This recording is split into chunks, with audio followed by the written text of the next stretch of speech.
Scarlett. 19 yung score ko. Ay, hindi perfect. Buti pa ako, naka 20. Bawi ka na lang next time, ha? Scarlett, nagawa mo ba yung assignment natin? May assignment tayo? Hala, di ko nagawa.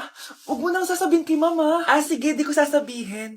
Ma'am, may assignment po pala tayo. Ay, oo nga pala, may assignment tayo, class. Ang hindi gumawa ng assignment, bagsak sa akin, ha?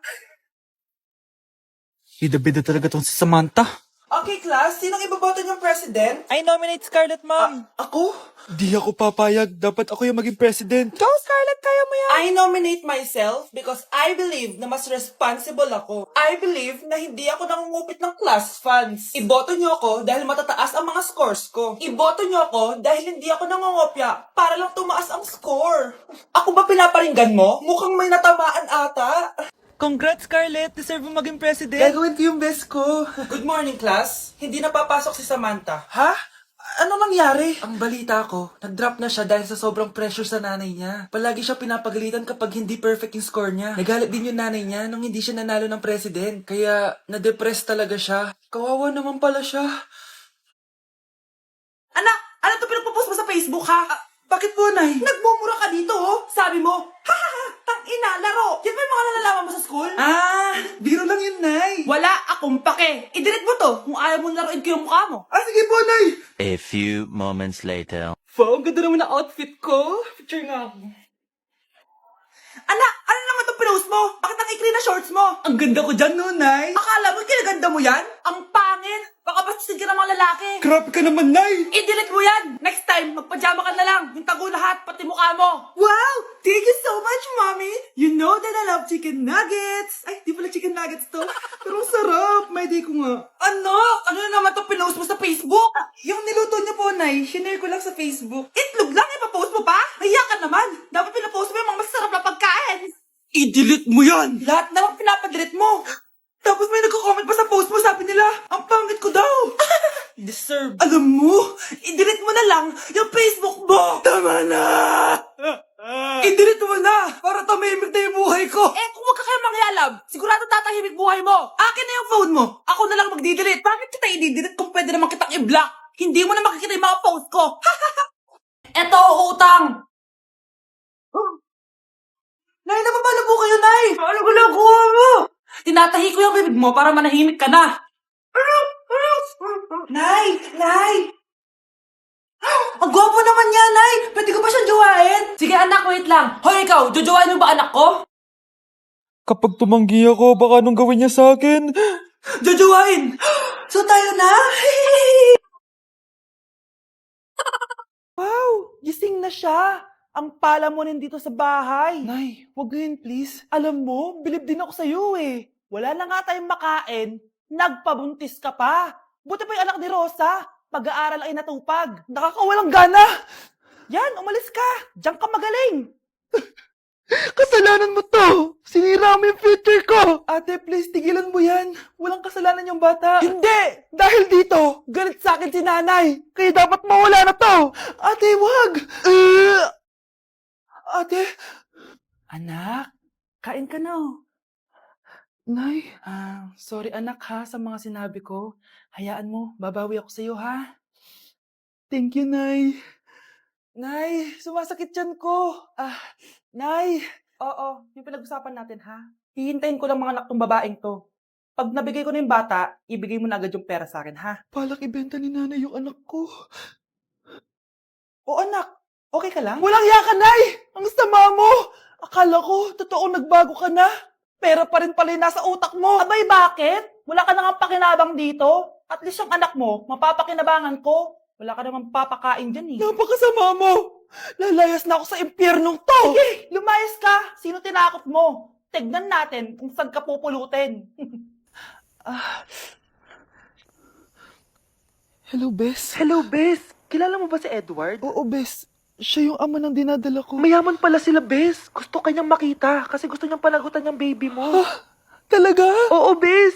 Ito na yun, Bes. Bes, hindi mo na kailangan magtiis na nanay mo. Hindi pwedeng anak ko lang ang makikinabang sa yaman ng lalaking yun. Dapat ako din. Pagka-anak, papatunayan ko talaga kay Crush na masipag talaga ako. Nay, tapos na po.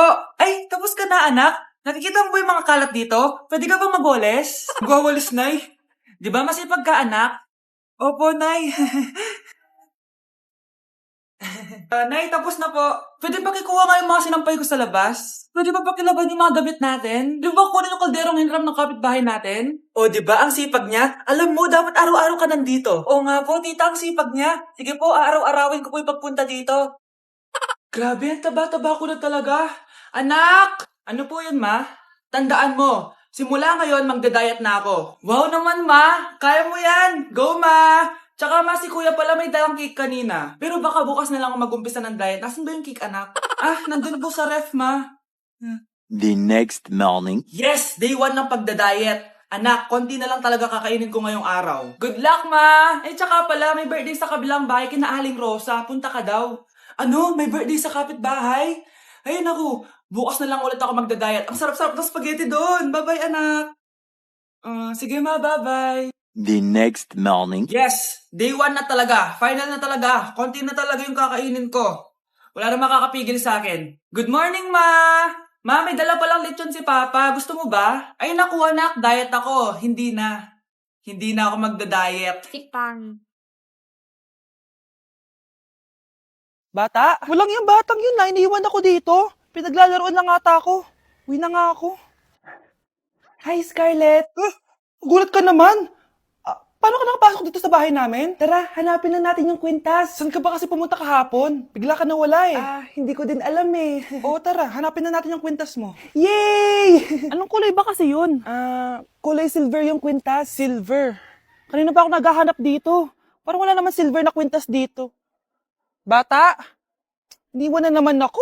Andito ka lang palang bata ka? Ang ginagawa mo dyan? Nay, hinahanap ko yung kwintas ng batang kasama ko. Umuwi ka na. Magagabi na oh. Sige, Nay. Nay, yan ata yung kwintas na hinahanap ng bata. Ba't nasa iyo yan? Wala to anak. Tara, uwi na tayo. Nay, saan mo ba talaga galing yung kwintas na yan? Itong kwintas na to anak, special to sa akin dahil galing to sa kapatid ko. Kaso, namatay siya nung 9 years old siya. So, yung bata kanina, siya yung tita ko na namatay? Oo, anak. Siya lang ang may favorite sa akin. Mga magulang namin, ayaw sa akin. Kaya sobrang mahal ko yun, anak. Ang lungkot naman pala, Nay. Sobrang sakit lang. Sorry. Tama na yun, Nay. Nanay mo yung pumatay sa akin, Scarlett.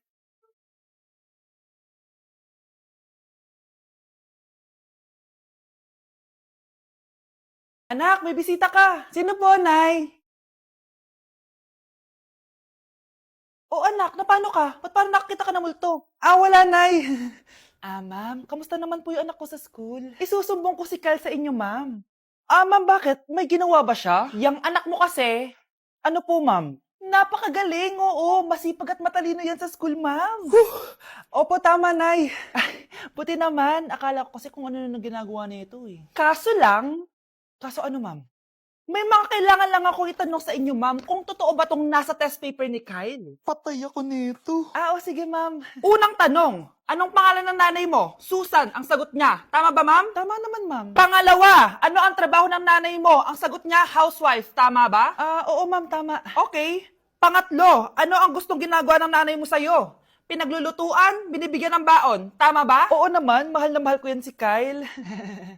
Ano ang ayaw na ginagawa ng nanay mo sa'yo? Wala naman nakalagay dyan, di ba, ma'am? Kasi wala naman ako ginagawang masama sa kanya.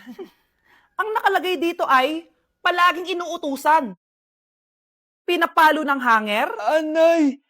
binabato ng kaldero, sinisigawan, minumura, at pinapalayas. Tama ba, ma'am? Walang iya ka, anak. Halika rito! Nay, wag mo! Pinapalo pala kita ng hanger, ha?